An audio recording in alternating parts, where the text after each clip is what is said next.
Good morning. It's 8:30. I'd like to call to order the Board of Franklin County Commissioners meeting for Wednesday, February 15th.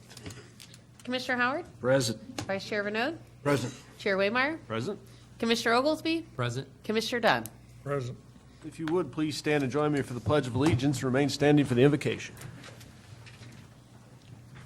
I pledge allegiance to the flag of the United States of America and to the republic for which it stands, one nation, under God, indivisible, with liberty and justice for all.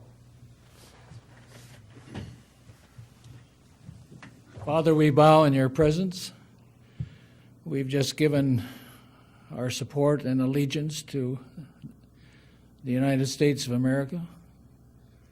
We give our allegiance as well to you. You have given us freedom, and there's some dangers in that. I believe we're all concerned about what's happening in our country. You've told us to pray for peace, and we ask you for that. We thank you for this body of leaders in our community. Give them patience, understanding, wisdom. We thank you for our community and your blessing on it. In Jesus' name, amen. Thank you. That brings up correspondence and organizational business. Derek, do you have anything before we get on to the listed items? I don't, not this morning. All right. Well, we have a retirement and recognition for employees for the years of service. We'll start with the retirement. I guess if everybody wants to go down there.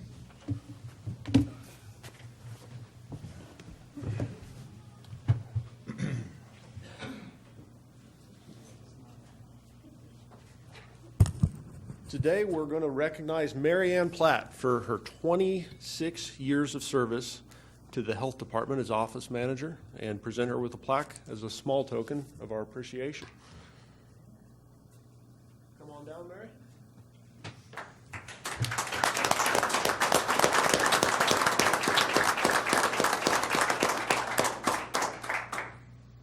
We have a plaque here that says as much, and I think we'd all like to thank you and take a picture and Let's not take a picture.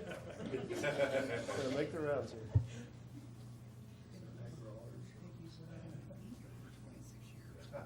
Absolutely right, and enjoy your time. All right. Can we get you a picture? You want me? Smile. Thank you. Thank you.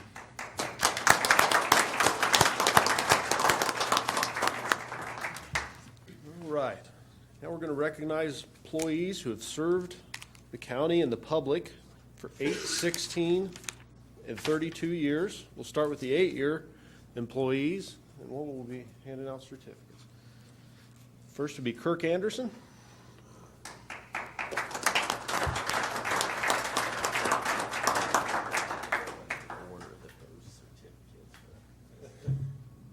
We'll bring everybody down. Tara Brooks. Come on, stay down here. Sophie Browning. Sophie here. Dustin Corrington.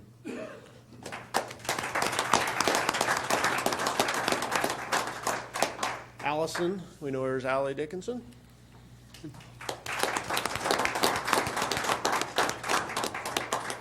Guy Ellis.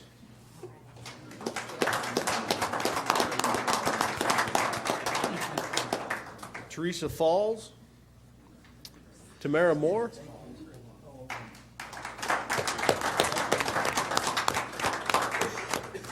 Mary Ransom.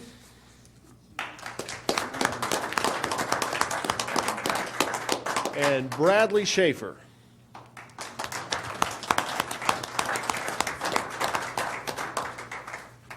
Let's get all of you guys just come on across your room too. If you want to.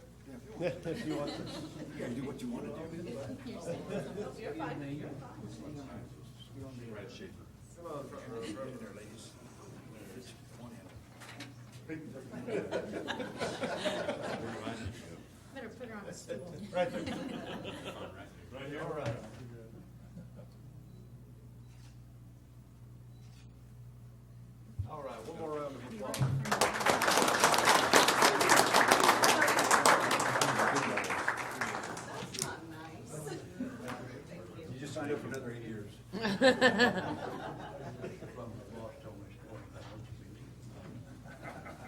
All right, Thank you.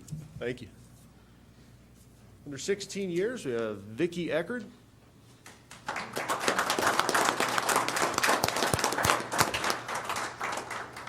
Daryl Macy Jr.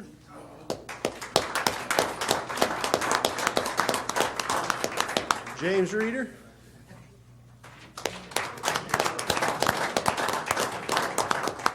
And Clarence Riggs Jr.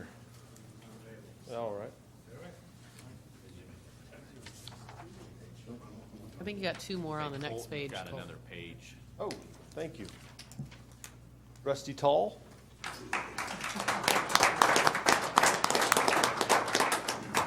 Thank you. And Justin Watkins.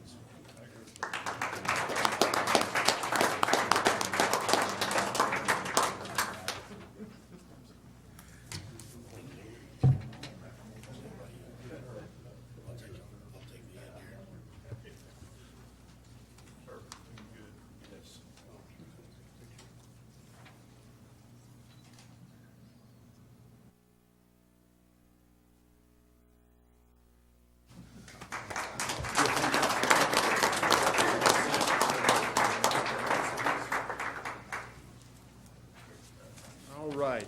And our 32-year award goes to David Vestal.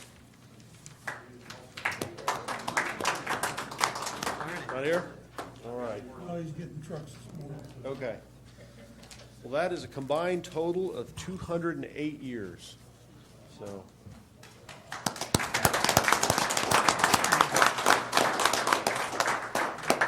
We'd like to probably recess for a few minutes? It's entirely up to you. Let's have the board recess till quarter till 8:45, and we can celebrate 208 years of public service. All right, the time's 8:45. We're going to get back at it. We're back in session. This brings us to the public comment portion of our meeting. Gene Hurt.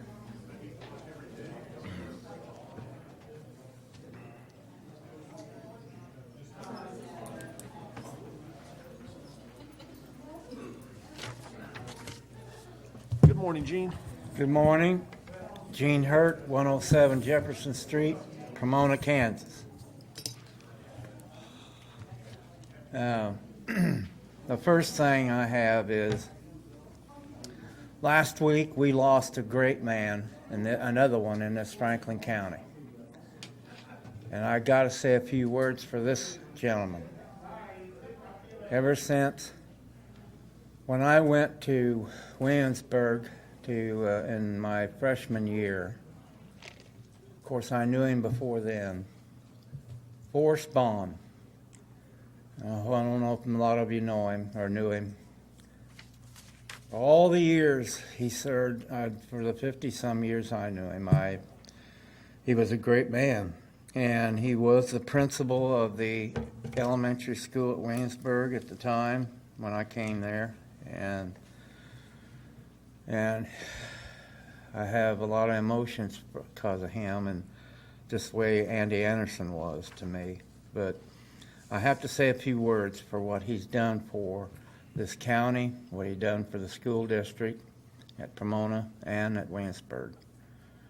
And it's a great loss, and I was shocked when I heard what had happened. I didn't think he was, I didn't know he had surgery. I didn't know he was in rehab, the way I understood it. But like I said, I have to say, a great man he was, and I know Rick probably would say the same thing about him. And so I wanted to raise awareness of what kind of man he was and how he taught kids, and I didn't think I found anything ever wrong with Mr. Baum. So that's the first thing. Now, the next one is, 2 weeks ago, we started being informed of this guest tax. So now 2 weeks has went by. So I'm here to talk about this. There was another person that was supposed to come in and finish up her talking from last week, but unfortunately she got sick. So I want to know what's been going on the last 2 weeks from the city. What did the city do? Somebody's got to know. I can't make it to their meetings during their time. And because you're going to have to come back before you vote again on this. So I'm still asking. I'd like to know. Because it's not going to go away. There's too many other people out there that don't want this. This is what you're going to do to the hotels, the motels. All because maybe you want a larger meeting room at a hotel. That's notorious for things that if you read them on the internet, you'd see. So, will I get a response, Derek? Press it down. If you have questions about what the governing body is doing, Gene, I would suggest you ask that governing body. And if you can't make it to their meetings, they have a city manager that might very well be able to answer that question. But you haven't received anything. Okay. All right, but you gotta meet with them if you're gonna resolve this issue. You're down to 1 minute. That's all I have. Okay, Gene?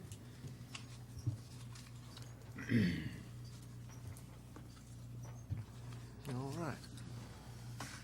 That brings us to our consent agenda, which would include approving our meeting minutes for February 8th, 2017, claim vouchers in the amount of $813,607.85, tax change orders in the amount of a negative $19,092.32. And I believe that's it. Is there a motion to approve the consent agenda?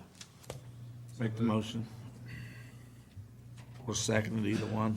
All right. Commissioner Howard? Yes. Commissioner Renaud? Yes. Commissioner Oglesby? Yes. Commissioner Dunn? Yes. Chair Waymeyer? Yes.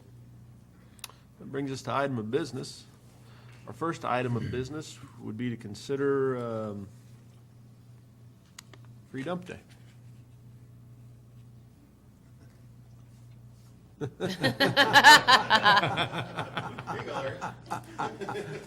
Got the wrong paperwork. Good morning, John. Good morning, Commissioners. Annually, the Commission has sponsored the free dump days or spring cleanup transfer station for Franklin County residents, allowing residents of Franklin County to haul trash, brush, scrap metal, and construction demolition materials to the transfer station or the C&D landfill free of charge. Exclusions to the free dump including tires, appliances containing Freon, and commercial or business accounts. The recommended schedule is what follows for the C&D landfill. Cities west of 59 Highway will dump free on Thursday, April 27th through Saturday, April 29th, with roll-offs commencing on Monday, May 1st or May 2nd. And cities east of 59 Highway will be free on Thursday, May 4th through May 6th, with roll-offs commencing on Monday, May 8th or May 9th. And the recommended dates for the free dumping at the transfer station for the Franklin County residents would be Friday, May 12th from 8 a.m. to 3 p.m. and Saturday, May 13th from 7:30 a.m. to 1:30 p.m.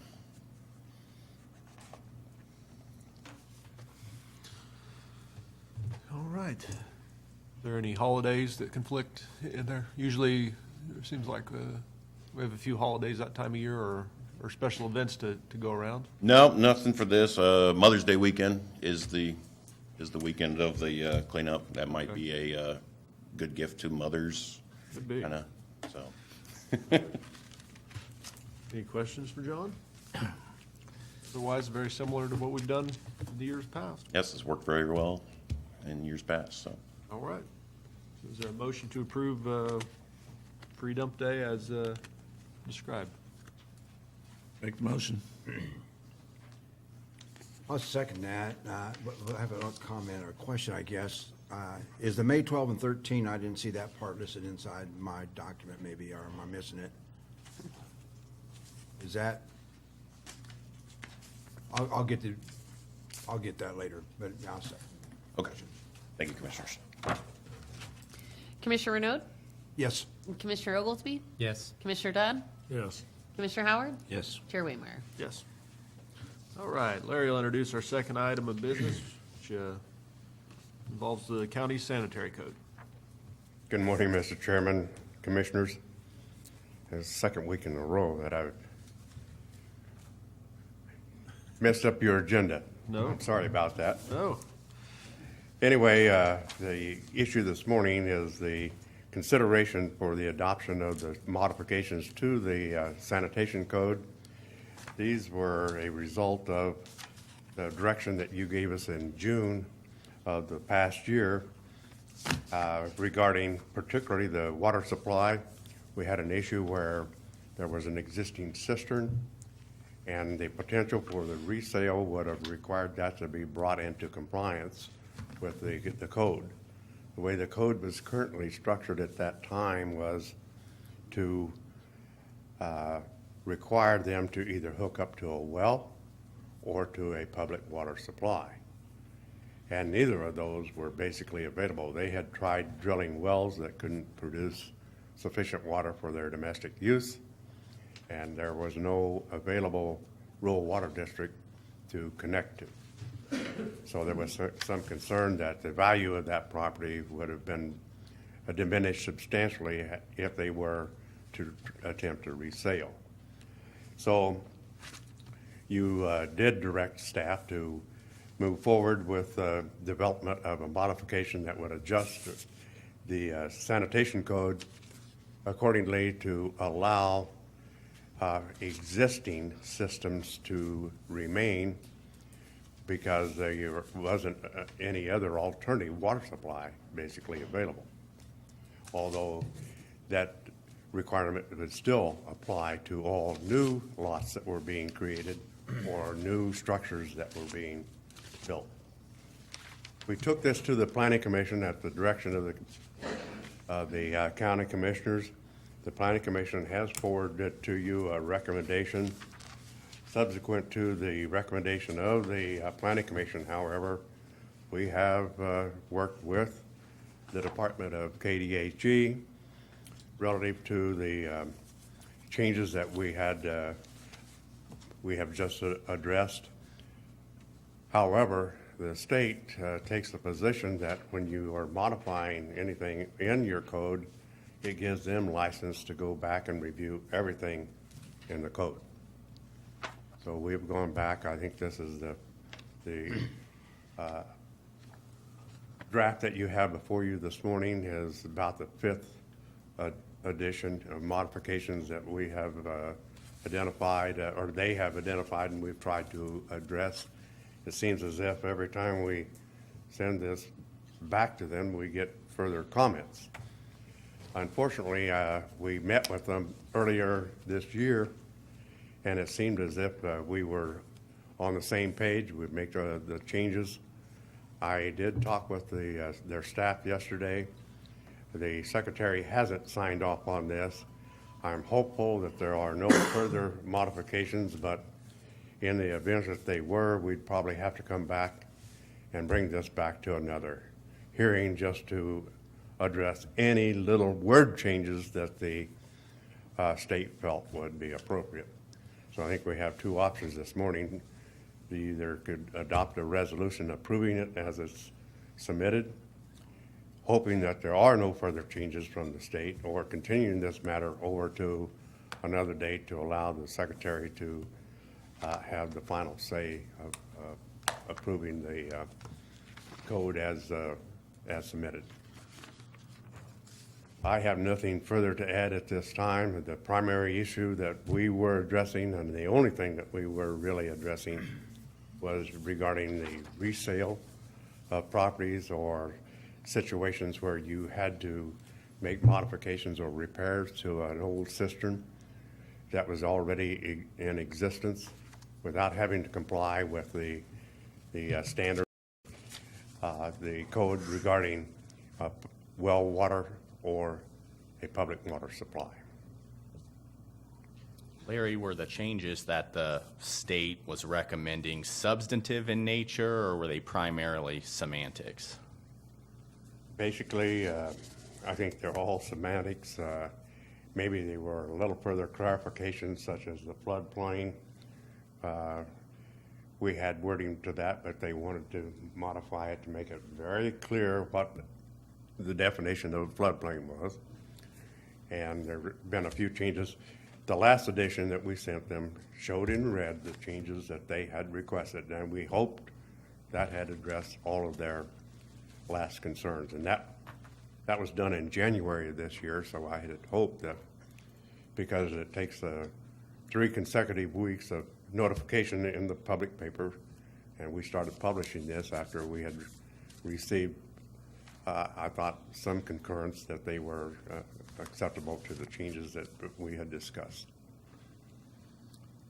To me, it would make more sense to table it until they sign off and then do it all in one motion instead of doing it now and then have to come back and change it for just some small changes they make, as long as they sign off in a reasonable time and don't drag it out for months before they do. Well, it's already been in the process now for about 8 months, so I think that a couple more months or whatever it takes that you feel comfortable with.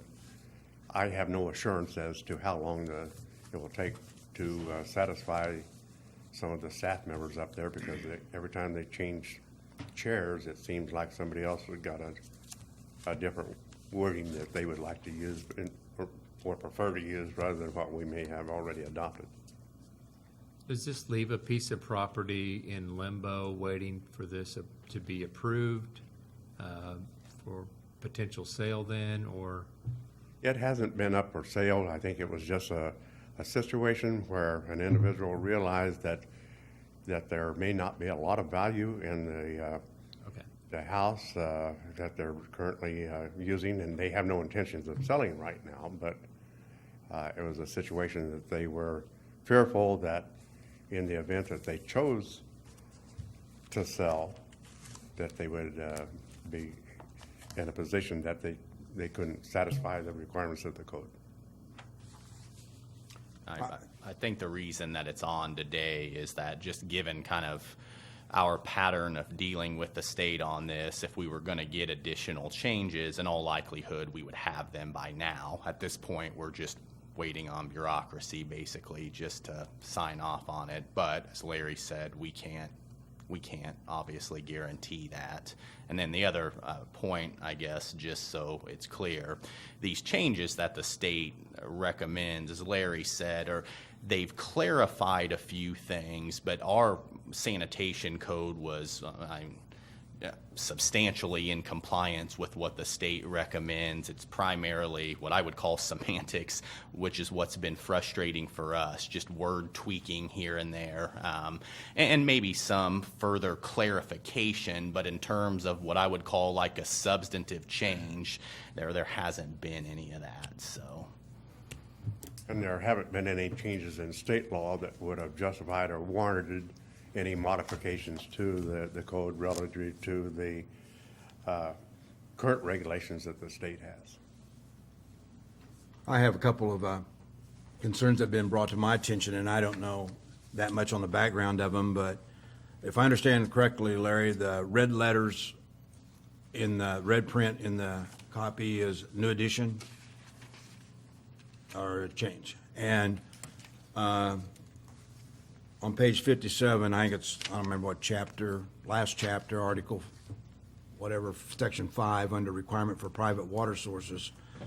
That's where you've cleared up a little bit about the use of and number 2, the cisterns and the holding tanks. But number 1, under that, says the use of surface water, including lakes, ponds, streams, the source of private on-site water supply shall be prohibited. It's my understanding that the state has no regulations on that. Which makes me concerned is why would Franklin County want to regulate surface water when the state doesn't regulate surface water? So if I have a spring at home, and I set up my own filtration system, chlorination system, et cetera, maybe even better than what the cities do. And then when somebody contaminates Clinton Lake and all the water sources here are shut down, my private source is still a better source than the public source. So I question that being something we want to do or not do, whatever.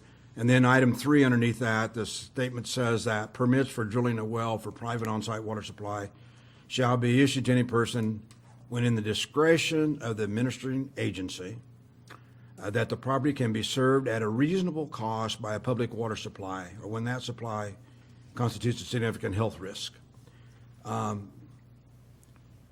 Counselor, I would think that the word at a reasonable cost, and who's going to determine that, and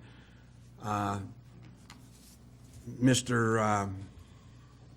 Trump comes in and buys his land and he wants to put in a deal and the cost to run the water is $20,000 and he said that's reasonable. And another guy who has 5 acres putting up a $900 square foot house or something and $10,000 or $5,000 may not even be a reasonable cost for him. That to me is opening up something that and I don't know how you word it because I don't like black and white. I think there should be discretion always, but that at a reasonable cost is one person gets to determine that today, and then next year it's a different person in that position, and he gets to determine what a reasonable cost is. So that's just a red flag for me. Going back to the water source, I'm an anti-government guy anyway, serving for the government. I don't know why, but it's like you're going to regulate the tomatoes that I bring into my house. I'm not selling them to anybody, and nobody else is for my own personal use. If I milk my cow, can I still milk my cow and drink my milk? Or as long as I don't sell it, that's okay, I can do that. And so I just have a question with why we would regulate surface water if I want to get my source from that. So that's just something that I would have trouble with putting in a code. Well, the first item is exclusively to surface water. It has nothing to do with springs. It's surface water where we're using ponds, lakes, and streams. And we have major problems in getting that water to meet the requirements of the federal government as well as the Clean Water Act and some other things that are associated with potable water supplies. As you're probably aware, those keep rationing down every few years. The government gets stronger and stronger in the standards that it takes for drinking water. We had additional wording in there, so all we've done is take away some of the wording that the state wasn't satisfied with, but the rest of that reads the same as it did in 2015 and 2013. It hasn't really changed. So I just wanted to. Well, yeah, in 2000, we sold our house in 2004, and we ran our water off our roof through a charcoal filter into a cistern, holding tank, and that's what we drank, and that's what we use in our home. And why the government wants to tell me that, why the Franklin County wants to regulate that when the state doesn't regulate it, tell me that I can't do that. That's all I'm asking is, why are we jumping into that ballgame? Well, we've had that in force and effect most of the time since I've been here. And Okay. have used it before. But we can be more strict than what the state is. We can't be Right. less strict, and that's Right. And possibly I understand why that. this We can was- go beyond that, and it's like, is that a necessity? Do we need to do that? And that's my point. And As I remember, and I think we've discussed this at some point before, Midge had some big public health concerns about it too, as well as maybe what you're talking about, some of the regulations. But I guess I would say, since the matter at hand would just be to amend it to include some of the updates the state wanted, and also address the cistern issue. you were looking at wanting to Well, appeal something, I would Right, say and that's I'm just somewhat on one person, I'm just one person, and if that committee and if the zoning board proposes that, and they feel that way, and the health department feels that way, and it comes here, I'm just explaining why I have a different view, that's all it is, and I definitely see your point as to, Yeah. limiting government oversight whenever it's not necessary, but I guess that being a separate issue, which would be a whole nother Sure. bit of due diligence as far as research and background, maybe. well, I don't see the county going on a witch hunt, looking through every property and trying to find who's in violation of codes or whatever else either. And I understand when a property sells, it ought to have the water source and be whatever, and be up to code. I don't have a problem with that either. It's just that when I read something that says that if, I take my grandson on a hike through the woods and he has to go to the bathroom, and I dig a hole and he goes to the bathroom and I cover up dirt, it's against the law. You can't do that, because that's not a proper sanitation disposal, and I just find some of the regulations are like, come on, really? We do that. Well, these are just as it pertains to physical structure, as to building. These are Yes, building. these are codes, not, associated Yeah, with. I understand that, with- yeah. With development, right. Sure. And the item on number 3 was just a word change. Previously, it said sanitarian. But because we used administering agency in some places, sanitarian in other places, if you go through, you'll see where administrating agency has been substituted for the word sanitarian, and so we're consistent throughout. Again, really didn't change much, but we do have an appeals process too, Randall, that would allow anyone that isn't satisfied with the enforcement of the code through the administering agency has the opportunity to go to the appeal process, which eventually could get to the county commissioners. What's your recommendation on this one, Derek? Should we just, given the, I guess, frustrating process at the state, should we go ahead and approve this so we have an updated version on board? And then, I mean, no harm to go ahead and, if they do come back and want a few more words changed, approve it again? When Larry and I talked about putting this on the agenda, my thought was that I feel like if the state was going to come back with any more changes, they would have by now. So I think if the board is inclined to approve it, then I don't see any harm in doing that today. And then just a couple of thoughts, Randy, on your comments. One, Franklin County is far from the only county that has this regulation in it. So while the state might not mandate it, there are a lot of counties out there that do. And the purpose, as Colton alluded to, it is public health.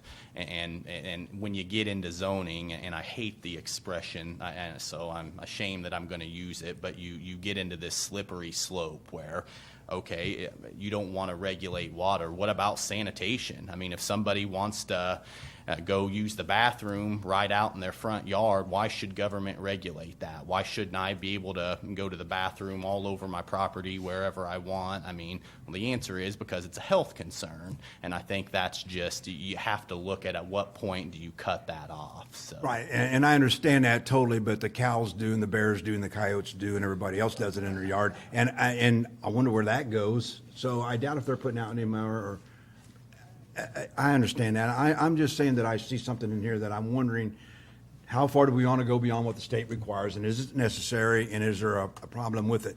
Again, if my personal use in my own home, and I understand visitors may come, and maybe I should tell them, hey, I want you to know my water supply comes from wherever, but I just bring it to your attention that I think there's some issues there that possibly that ought to be looked at. That's all. Well, I think there was some concern raised at the planning commission level when this was being considered. As I recall, one of the planning commissioners indicated that if you wanted to drink out of a cow track, that was fine. But as far as providing water to your facility, it needed to meet the minimum standards. And I have no problem if we vote on this issue today. It's not going to change anything. I mean, I'm right, it's at the State Department. They're probably going to rubber stamp it at some point or make it very minor, so it doesn't matter to me if it's on the agenda today or not. I understand your point, too. Yeah. Okay. Well, is there any more questions for Larry regarding the proposed changes to the sanitation code? Would anyone like to make a motion to approve the proposed Franklin County 2017 Environmental Sanitation Code? I'll make a motion to approve it. Is there a second? Second. Commissioner Oglesby? Yes. Commissioner Dunn? Yes. Commissioner Howard? Yes. Commissioner Renaud? Yes. Chair Waymeyer? Yes. All right. You sign this?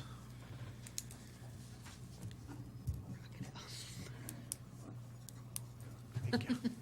All right. Next item of business is to consider approving a bicycle ride on one of the county roads. Jim Haig, our Public Works Director, will elaborate. Good morning, Commissioners. The department has received a request from Troy Farrar, representing Advest, to allow the use of Woodson Road for about 5.5 miles from Alabama Road to Florida Terrace for a bike ride. The only portion of the road that's involved is the south half. North half's in Douglas County, of course. The request is a motion approving their use on June 24th.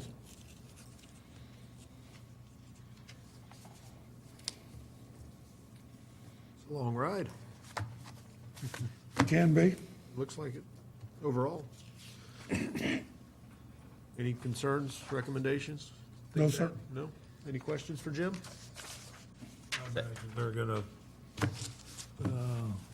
patrol the intersections and that sort of thing when they're doing this bike ride. They're going to ride at their own risk. Would somebody like to make a motion to approve then? So move. Second. Second. Commissioner Dunn? Yes. Commissioner Howard? Yes. Commissioner Renaud? Yes. Commissioner Oglesby? Yes. Chair Waymeyer? Yes. All right. Next item of business is for solicitation of chemicals for the noxious weed department. Annually, we solicit bids for herbicides to control noxious weeds. Excuse me. Herbicides are sold to landowners and used by county staff on our right-of-ways and our public right. The request is motion approving solicitation of chemical bids. Is this the same chemicals that we received some from the state for? We received some money from the state on the chemicals for any of that? Not that I'm aware of. We contract with them to do Spraying of the the, spray-ins. We That's what we have get revenue contracted with KDOT in the past to spray their right-of-ways. from. Yep, right. and that's still gonna be the case? As far as I know. We've not received a request from them. Of course, these are the chemicals that are required to provide to control noxious weeds. Yes. We generally do so at our cost. They're subsidized essentially. Cost share. Yep. So the landowners can do their part to control noxious weeds as required by state statute. So is there a motion to approve soliciting the chemicals? I'll make the motion. Is there a second? Second. Commissioner Howard? Yes. Commissioner Renaud? Yes. Commissioner Oglesby? Yes. Commissioner Dunn? Yes. Chair Waymeyer? Yes. And also with Jim, we will be consider waiving purchasing policy and awarding culvert bids. On February 2nd, the department requested fax bids from 3 vendors for various size culverts. 3 bids were received. Of the 3 received, Wilburn Sales had the lowest and best bid at $82,104.90. The request is to award the bid to Wilburn Sales and waive the purchasing policy. Questions for Jim? Do we ever install any culverts that are reimbursed by, for some reason, by a user? We sell covers. Okay, When you build your house yeah. and you need to access our road, we will sell you the culvert. We'll install the culvert. We'll get reimbursed. For that culvert, okay. All right. Somebody like to make a motion to approve purchasing the culverts, waiving the purchasing policies? So move. Second. Commissioner Renaud, Yes. Commissioner Oglesby, Yes. Commissioner Dunn, Yes. Commissioner Howard, Yes. Chair Waymire. Yes.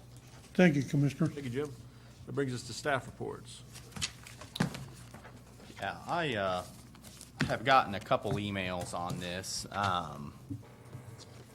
Folks wanting to know what the status is of our contract with the chamber with regard to tourism services. Obviously, we're on a temporary contract with them that runs through the end of March. This is something that John Cohen and I talk about fairly regularly, what a long-term annual contract would look like.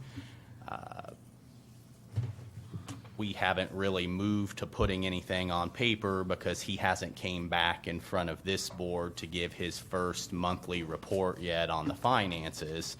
And the plan is to have him here next week to do that. And then in the wake of that, and talking with you all about if you're satisfied with how that's going, even after another month, see where that's at, and then potentially talk about putting a longer annual contract together.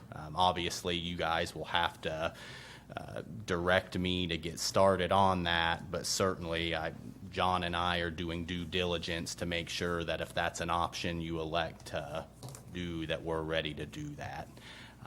Part of that, and you'll recall this from his initial proposal when he came in and pitched this, is a tourism committee.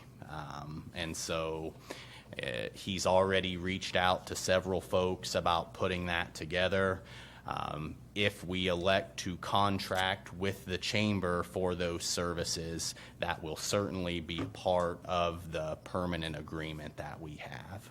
But we can't get there until you direct me, and I wouldn't recommend you direct me until you get that financial report and have more information about what the chamber is doing and how much transparency they're going to provide to you. So I would think if we got a report at the end of 2 months, into February, then that would give us the month of March to see Yeah. where we're at and get a better feel, give them 2 months of time, so. yeah, well, and I certainly agree with that. The issue is we're trying not to wait until the last minute, and the problem is the financial reports. It's not like you can create, February's on the first day of March. Like there's a little bit of a lag time there.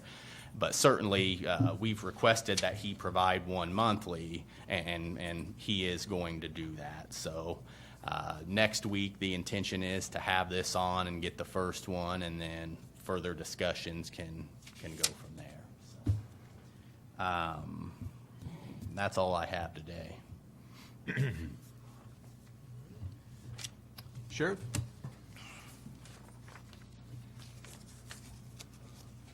Commissioners. Morning. You probably know we've been pretty busy lately, and that's just kind of business as usual anymore. That's on the road and the jail and dispatch. So there's really nothing to update there. I did want to let you know of a couple appointments that I have. The president of the Kansas Sheriff's Association has appointed me as the alternate director for the 4th District, and that is 17 counties in the northeast part of the state. It's probably going to take too much of my time, but it is something that I have as well. And a little over a couple months ago, the Attorney General appointed me to the Human Trafficking Advisory Board for the state. We meet about once a quarter, and I also serve on the Law Enforcement Subcommittee for Human Trafficking, and that'll be as an as-needed basis. We've had a couple meetings since I've done that, but I wanted you guys to know that I have been appointed to that. I'm happy to serve in that role, and if there's ever anything that you guys need along those lines, potential legislation or anything that you have questions about, then I might be happy to talk with you about it. So, Excellent. thanks. Thank you. John, do you want to add anything? Just want to give you an update. Some of the engineering stuff we've done in the past with SCS Aquaterra for the landfill is coming. We've come to some minor changes, potentially minor changes, and a couple that might be a little bit more major changes in state regulations and things when they're changing things. I have a meeting this Friday with our engineering outside engineering firm to discuss these items as we're starting construction of containment berms and things in our northwest corner of our property as we're getting ready to move our C&D landfill. So I just want to let you guys know that's happening right now. So if there's any major changes, I'll be coming back to you guys and letting you guys know about them. So. Jim, Janet, commissioners' comments, board reports. I haven't been to anything since the last meeting. I was at the Lane City Council meeting on Monday night. They didn't have a quorum, but they did have a presentation from Qualcomm on the internet usage and putting a tower there, and discussed how that might proceed. I did talk to them a little bit about the upcoming landfill dates and stuff. We talked about that. They also, I think, are appointing maybe a new city council member or something like that. I'm not sure where they're at with that, but that was there. And then yesterday I attended the Wellsville Chamber of Commerce meeting. The fact that they had prime rib for lunch is kind of an abnormal event, but it was excellent. And then had a presentation from Vern Brown about trying to bring back the old Wellsville Globe, the old hometown newspaper. And so there's quite a bit of discussion about how that could work, and involving different entities such as the school and some other school board, so forth. They also talked about their golf tournament they have in the spring and some of that, and even purchased us some Christmas decorations. But anyway, it was a pretty good meeting. All right. Commissioner Oglesby? I attended the, along with Derek yesterday, the Ottawa Area Chamber of Commerce Board meeting, and they discussed that the leadership trustees have met, and they are very close to deciding on the curriculum for the program and to get that program started again. And it's set for their next meeting to have that agenda item up and to get the curriculum approved, and then it'll come back to the full board. But they will be restarting that program, the leadership program, again this fall, and taking applicants. They did discuss that on May 20th, they will once again be having the flea, junk, and trunk downtown, which was very popular last year. Took a lot of space. They're trying to figure out how they can reorganize that and use the space more efficiently and still leave accessibility as well downtown on the sidewalks. John Cohen did advise us that they had 120 people that met for the charrettes for the downtown, what the future of what our downtown may look like here in Ottawa. And they have a very lengthy raw report in Excel right now that they've been given from the company who conducted those. But they are going to, in the very near future, be presenting that to the city and to the chamber. And John also advised that he would be glad to have them come and present that to our board as well if we so chose, which I thought might be a good item in the future as well. There was some discussion from John, I know he'll be here next week, about his time. Right now, he's basically said that he's spending about 15 to 20 hours a week involved with the CVB, and he's hoping that some of that will decrease, and in the future, as they get more things organized out there. And the 22nd, he will be here to talk about that. There was discussion about the 12-member board that will be reinstituted once the final contract is kind of taken care of. And of course, then they will be looking again for a member of this body to be a member of that body as well. So that's something to keep on the radar as well. The city announced yesterday as well, as had been in the paper and other places, that Tiffany Evans has been named as the new director of the Ottawa Municipal Auditorium. So that's a good move to have somebody in that position. The city also talked about the process that they're going through, the sale of land for the housing project on the north side, and the additional houses that'll be available for people to purchase as well. And then there was some discussion from FCDC about this hotel project, and the potential for additional development was presented and talked about a little bit. And the Chamber President John Cohen did voice support for the negotiations and the items that, and conditions that have been pledged on that agreement, and appreciated the time that the Board of County Commissioners put into that. So, that's it. Mr. Dunn? I attended, well, I was president of the ECAN board conference call. They had some grants they needed to get in by the 15th of February, and they couldn't wait to the regular board meeting to do it, so that's all I've been to. All right then. Our upcoming event says we have a joint lunch today at City Hall. Is that accurate? Correct. All right. That's at noon. With that, is there a motion to adjourn? Is there a second? Second. All in favor? Any opposed? We're adjourned.